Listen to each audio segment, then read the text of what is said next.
Siapa nih yang sehari bisa ngabisin 4 toren air ukuran 1000 liter? Kalau beneran ada, penting nih. Berarti setiap pemakaian air kamu wajib dapat izin dari negara. Duh, aturan baru apa lagi ya? Kita bahas.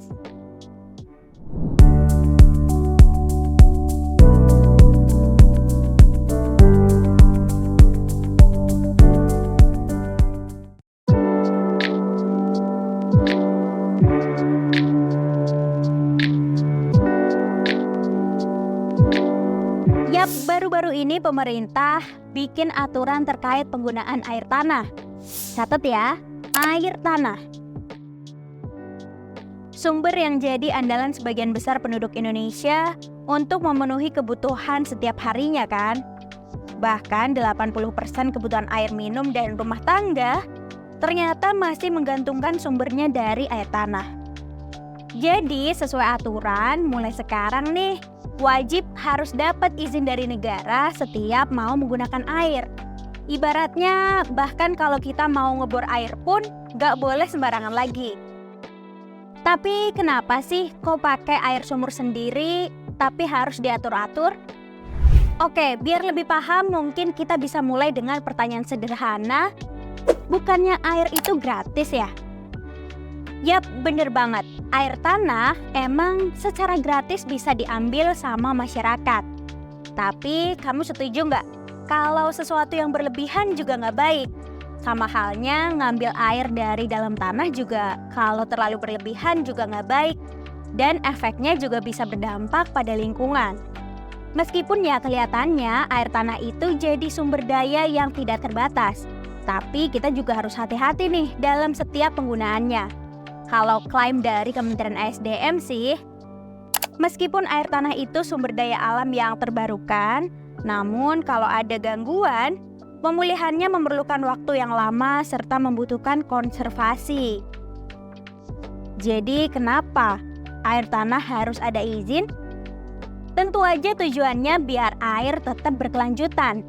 Maksudnya apa? Nah, menurut Pelaksana Tugas atau PLT Kepala Badan Geologi Kementerian SDM, Muhammad Wafid, menegaskan kalau aturan itu dikeluarkan bukan untuk membatasi pemanfaatan air tanah untuk masyarakat, melainkan untuk mengelola cekungan air tanah, khususnya akuifer dengan sebaik-baiknya.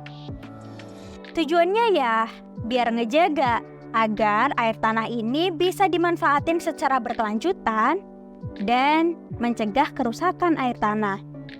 Tapi mungkin kita bertanya-tanya, emangnya udah seurgen apa sih sampai aturan semacam ini harus diberlakukan?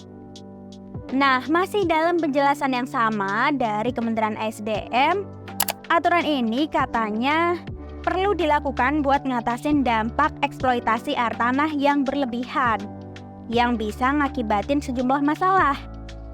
Apa aja? Salah satunya, menurunnya jumlah cadangan air tanah, menimbulkan penurunan tanah, hingga intrusi air laut.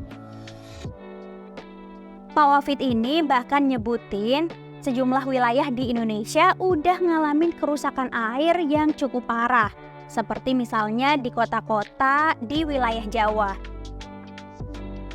Selain menyebabkan penurunan muka air tanah, ternyata eksploitasi air yang berlebihan juga bisa bikin rembesan air laut di sekitar pantai nih guys. Sebut aja wilayah Pantura. Berdasarkan data Kementerian PUPR, rembesan air laut di Pantura pada tahun 2023 udah mencapai jarak 15 hingga 20 km. Oke, bener juga sih, kalau manfaatin air terus-menerus tanpa pembaruan kurang pas juga ya. Terus jadi siapa nih yang wajib izin? Nah, yang mengajukan izin ini bisa aja dari perseorangan, kelompok masyarakat, badan hukum, hingga instansi pemerintah. Permohonannya diajukan ke Kementerian SDM lewat Badan Geologi. Jangan khawatir guys, sesuai aturan gak semua rumah tangga ngajuin izin ke negara. Artinya hanya mereka yang jumlah pemakaian air tanahnya dalam sebulan itu lebih dari 100 meter kubik atau 100.000 liter air. Kalau nggak lebih dari itu, ya nggak perlu izin. Terus gimana caranya nih biar kita tahu dalam sebulan ngabisin 100.000 liter atau enggak? Nah, balik lagi nih ke awal tadi.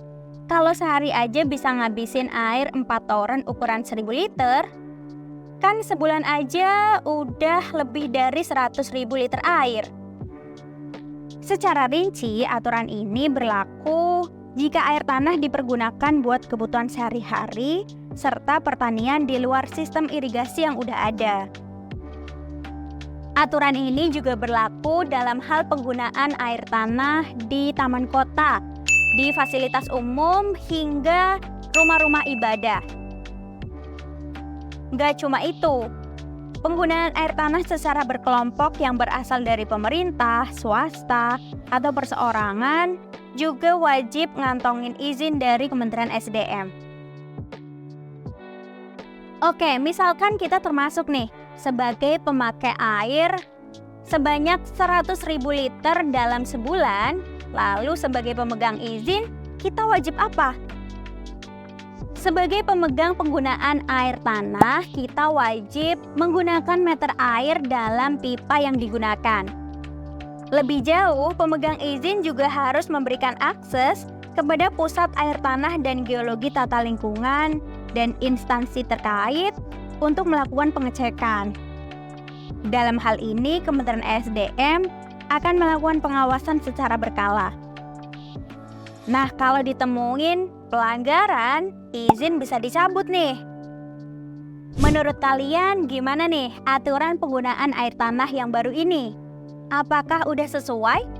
Atau ada pendapat lain? Yuk bareng Indonesia Baik, bikin Indonesia jadi lebih baik.